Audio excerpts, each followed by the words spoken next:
Assalamualaikum warahmatullahi wabarakatuh. Kembali lagi bersama saya di channel Teguh Muryanto.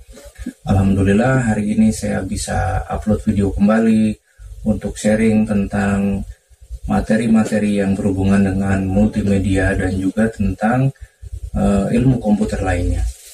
Pada video kali ini saya akan ditemani oleh kembaran saya yang bernama Tediva. Tediva, Assalamualaikum, halo, apa kabar teman-teman semuanya? Saya Tediva, kembaran dari Pak Teguh. Oke, di pertemuan kali ini kita akan membahas tentang alur proses produksi multimedia. Nah, alur proses produksi multimedia ini nanti akan dibagi menjadi beberapa tahap, ada 3 tahapan.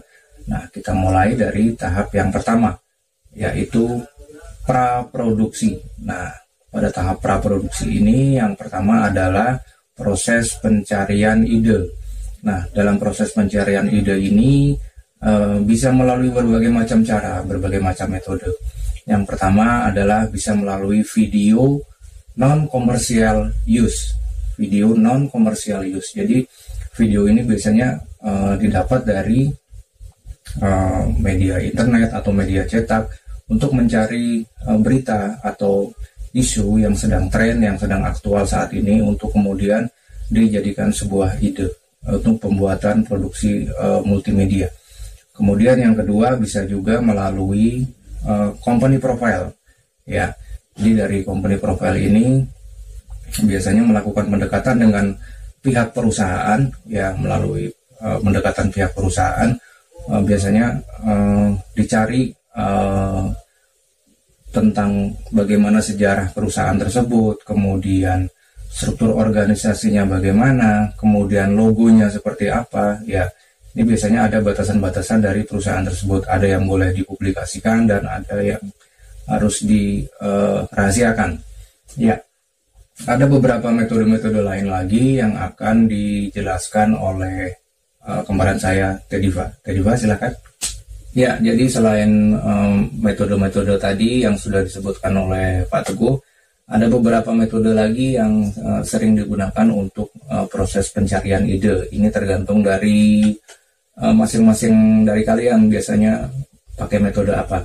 Nah, yang pertama bisa menggunakan metode yaitu menonton film, ya, menonton film atau kemudian membaca buku, atau bisa juga mendengar cerita dari teman, mendengar curhatan dari teman, kemudian atau barangkali malah pengalaman pribadi dari kita masing-masing, dari kalian masing-masing, pengalaman pribadinya kemudian dibikin sebuah video atau sebuah film. Ya, bisa juga mencari ide melalui pergi ke satu tempat, ke pantai mungkin atau ke gunung mungkin. Nah, untuk pertanyaan yang nomor 1, pertanyaan pertama adalah biasanya saat kalian proses pencarian ide, apa yang biasa kalian lakukan? Metode apa yang biasa kalian lakukan? Nah, itu pertanyaan pertama. Saya ulangi, metode atau kebiasaan apa yang sering Anda lakukan untuk proses pencarian sebuah ide? Ya. Nah, oke, masih di tahap praproduksi. Setelah tadi proses pencarian ide, kemudian yang kedua adalah proses pembuatan sinopsis, nanti ada treatment, kemudian ada storyboard, dan juga ada shooting script. Nah, kita jelaskan satu-satu, mulai dari tahap sinopsis. Sinopsis itu apa? Sinopsis itu adalah ringkasan cerita dari produksi video atau film yang akan kita produksi. Jadi di situ ringkasan cerita yang nanti akan membuat penonton menjadi tertarik ingin menonton video kita, ingin menonton film kita. Nah, kemudian yang kedua apa? Yang kedua adalah treatment. Nah, di treatment ini dia akan memberikan gambaran secara lebih detail lagi, ya, tentang film atau video yang akan kita produksi. Jadi gambarannya lebih detail lagi, bagaimana pengambilan gambarnya dan bagaimana mungkin backsoundnya, ya. Kemudian yang ketiga adalah storyboard. Storyboard ini adalah gambar sketsa dari alur cerita yang akan kita buat.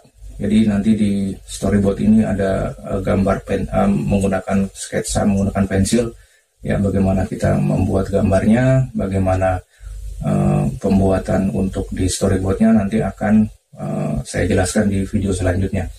Nah, kemudian adalah yang berikutnya adalah shooting script. Nah, shooting script ini adalah petunjuk operasional, ya, petunjuk operasional bagaimana nanti pelaksanaan dalam proses pembuatan produksi video atau film yang akan kita hasilkan.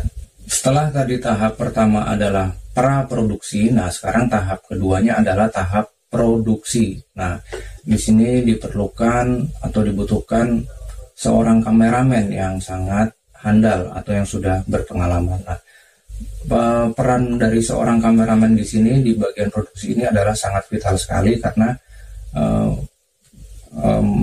dia akan membawa sebuah cerita untuk diaplikasikan ya ke dalam kameranya yang nanti akan diserahkan kepada editor. Nah, sama seperti di marketing di perusahaan mungkin, jadi ujung tombaknya adalah di marketing. Kalau di sini adalah seorang kameramen.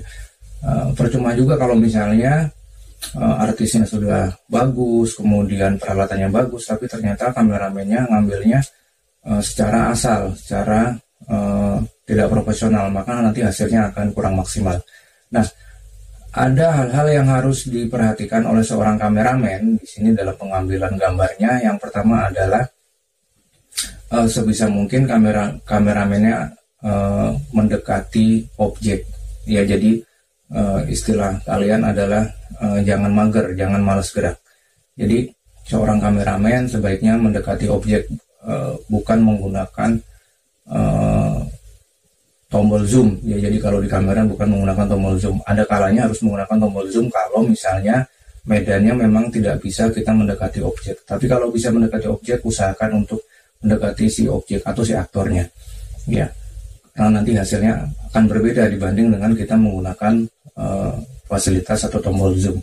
Kemudian yang kedua, gunakan tripod. Ya, biasanya kan kalau untuk pembuatan film atau video durasi waktunya lama. Kalau Anda hanya menggunakan tangan, ada kalanya tangan Anda mungkin berkeringat, licin atau gatal, sehingga tangan Anda akan bergetar atau shaking, goyang atau tremor. Ya.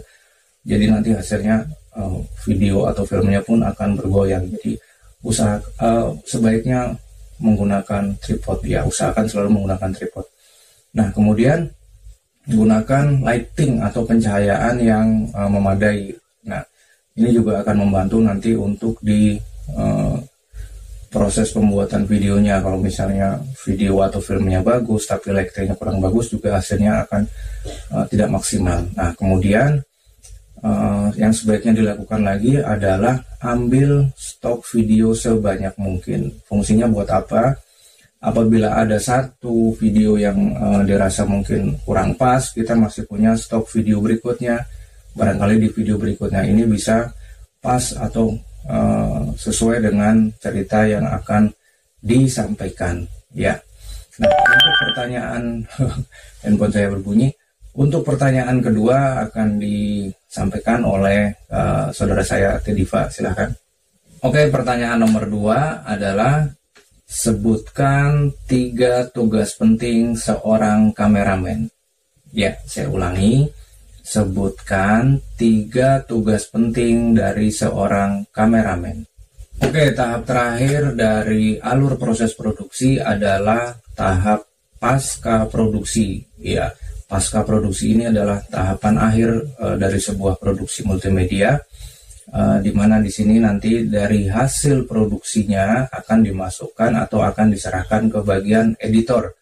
Nah, ada beberapa software atau beberapa aplikasi yang sering dipakai untuk editing sebuah film atau sebuah video. Software-software apa akan dijelaskan oleh saudara saya Tediva. Oke, untuk software editing video yang sering dipakai biasanya adalah yang pertama banyak menggunakan Adobe Premiere. Ya, Adobe Premiere ini sangat familiar sekali di kalangan para editor. Kemudian selain Adobe Premiere ada juga menggunakan Adobe After Effects. Ya, Adobe After Effects ini untuk penambahan efek-efek khusus pada sebuah film atau sebuah video. Bisa juga menggunakan Final Cut Pro. Nah, ini untuk yang di laptop atau di komputer. Nah, kemudian di aplikasi di handphone atau di smartphone bisa juga Anda menggunakan Filmora ya, atau bisa juga menggunakan KineMaster. Ya, setelah tahap editing, kemudian tahap berikutnya adalah tahap mixing. Nah, mixing ini apa? Mixing ini adalah proses penyatuan atau sinkronisasi antara audio dan video. Jadi antara videonya kemudian ditambahkan dengan background, dengan audio atau dengan special effect. Nah, nanti di sini ada fungsi atau peran dari alat yang bernama clapperboard. Nah, sabar, nanti di video selanjutnya akan saya terangkan apa itu clapperboard dan bagaimana cara penggunaannya. Kok bisa sih untuk menyatukan antara audio dan video? Ya, nanti sabar di pertemuan berikutnya, di video selanjutnya. Nah, kemudian setelah tahap mixing, nah tahap berikutnya adalah mastering. Mastering ini apa? Mastering ini adalah proses mengcopy file atau penggandaan file. Jadi dari file yang sudah jadi, yang sudah diedit, kemudian sudah di mixing, ditambahkan efek dan lain sebagainya, kemudian di copy ke entah itu VCD, entah itu DVD. Jadi tergantung dari format yang diinginkan. Jadi di situ dibikin masternya. Jadi apabila ada satu CD yang rusak, paling enggak kita sudah punya masternya yang nanti akan bisa diperbanyak lagi. Oke teman-teman, terima kasih sudah menonton video kami sampai selesai. Yang belum subscribe, silahkan subscribe. Semoga bermanfaat. Assalamualaikum warahmatullahi wabarakatuh.